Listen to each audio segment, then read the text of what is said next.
Book of Heaven, Volume 32, August 13th, 1933. Delirium and divine passion of the divine will for wanting to live together with the creature, its new act, and the divine painter. What it means to live in the Supreme Volition. I am always back in the arms of the divine will. It seems it longs to have me always with itself, to give me its continuous life, and I long for it, to receive it. Without it, I would feel the ground missing under my feet, the heartbeat missing in my heart, and I would suffer a terrible hunger, with nothing else being able to give me even a crumb to satiate me. O divine will, let us live together if you want to make me happy, and so that you may find in me the happiness of your own life. But while my mind was wandering in the fiat, my beloved Jesus, making me his short little visit, told me, "My blessed daughter, I could say it is a delirium, a divine passion of my will, wanting to live life together with the creature, giving its own life in exchange for the human littleness. But do you know why? You must know that my divine volition keeps, ever ready, a new act to give to the creature. But if she does not live with it, she does not acquire the habit of doing her acts united with my volition in order to make of them one single act. And so it cannot give it. First, because she would not be worthy to receive it. Second, because she would not understand the value of the great gift that she is receiving, and would not have the virtue of absorbing it into herself as her own life. By living together with my divine will, one acquires new life, divine ways, celestial science, penetration of the most profound things. In sum, since my fiat is the teacher of teachers and the one who creates the highest science, it makes things known, not veiled, but as they are in reality.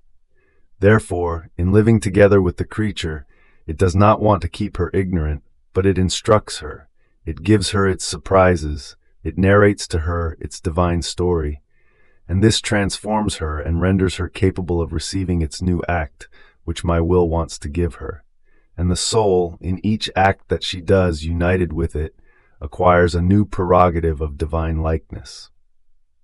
By living together with my volition, the soul is refined, embellished, and becomes in our creative hands like the suitable canvas in the hands of the painter, such that, the more beautiful and refined the canvas is, the more beautiful the image comes out which he wants to paint on that canvas.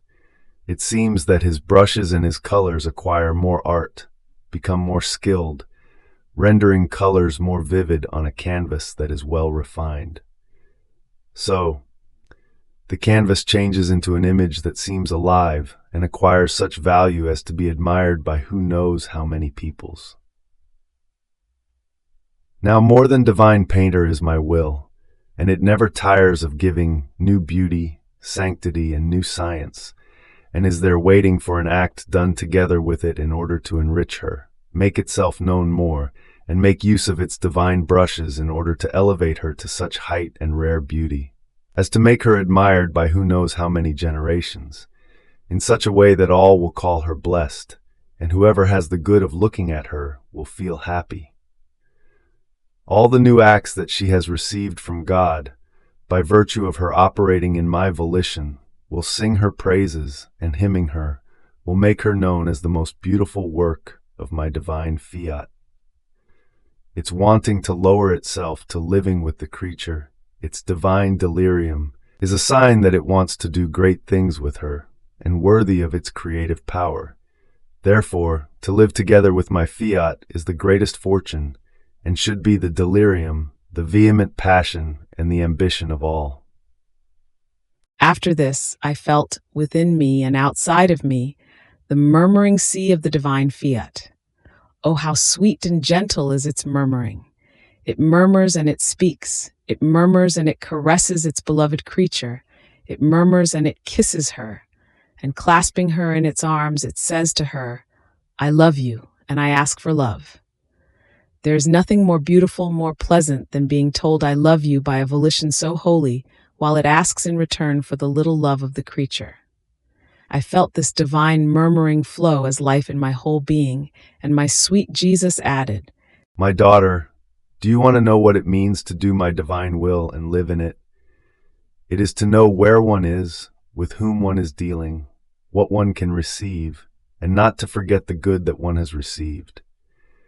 These are all signs that the soul lives in my divine will. In fact, to say that she lives in it and not knowing where the royal palace is that offers itself to be her dwelling would be like not to appreciate, because things, people, places, when they are not known, are not appreciated.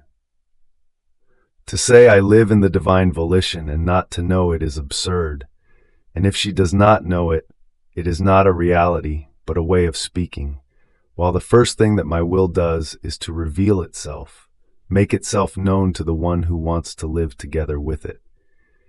So knowing where she dwells, she knows that she is dealing with so holy a will that wants everything in order to give her everything.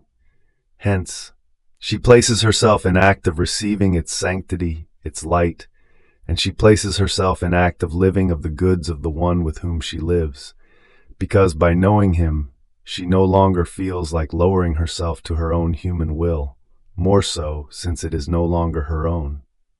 With this knowledge, the creature acquires the hearing in order to hear it, the voice to speak about it, the mind to comprehend it, the confidence, in a divine manner, in order to ask for everything and receive everything.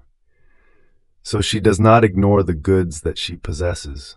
On the contrary, she is all eyes to watch them, and she thanks the one who has lowered himself to live with her.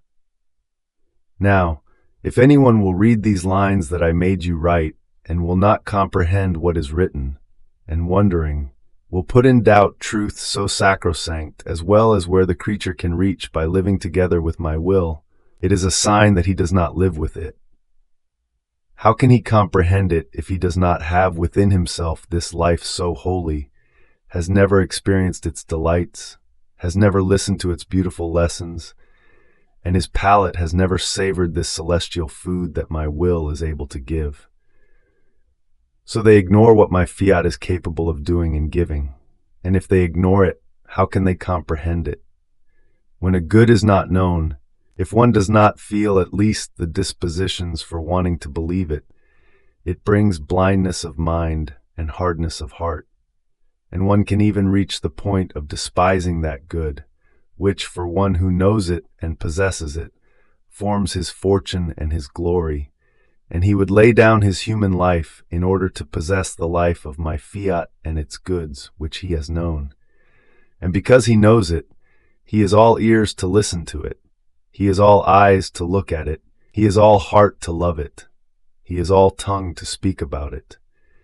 Even more, he would like to have who knows how many tongues to tell the good that he knows, the prerogatives of the one whom he possesses as life, because his own tongue is not enough for him to be able to tell everything he knows. Therefore, when I want to give a good, a gift, especially the great gift of my will as life of the creature, the first thing I do is to make it known. I do not want to give the light and put it under a bushel, as if she did not have it, or give my goods and hide them and as though bury them inside of her. Why give them?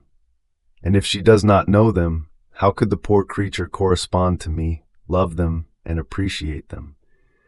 If I give, it is because I want for us to live life together and united, to enjoy the good I have given to her. Even more, your Jesus makes himself the vigilant sentry in order to keep in custody what I have given to my beloved creature. So to know means to possess. To possess means to know. For one who does not know, the truths become difficult and without life. Therefore, be attentive and enjoy what your Jesus has given you and made you know. Fiat.